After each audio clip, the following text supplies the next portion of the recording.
આજે કળમાદ ગામે જે 800 કેવીની લાઇન પાવર ગ્રીડની નીકળે છે એના માટે કળમાદ ગામ અને આસપાસના ગામના ખેડૂતો,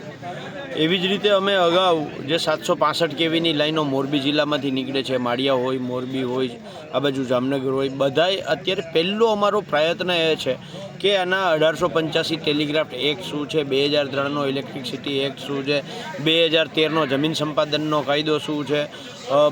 2017થી 2025 સુધીના રાજ્ય સરકારના પરિપત્રો શું છે, કેન્દ્ર સરકારની આ બાબતની એસઓપી શું છે, રાજસ્થાન સરકારે હમણાં જ જે તાજેતરમાં નવી એસઓપી આપી છે એ શું છે, આમાં કેરેલા સરકારનો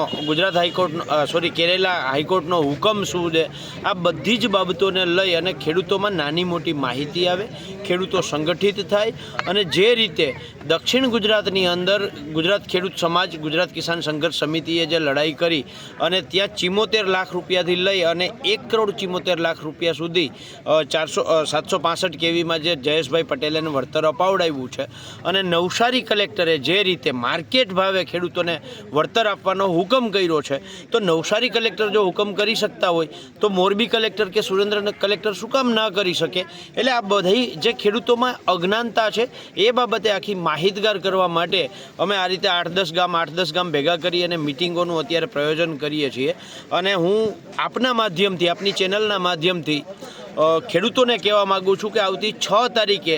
મોરબી કલેક્ટરને અમે એક રજૂઆત કરવા જવાના છીએ, આવેદનપત્ર આપવા જવાના છીએ. તો જે ખેડૂતો મોરબી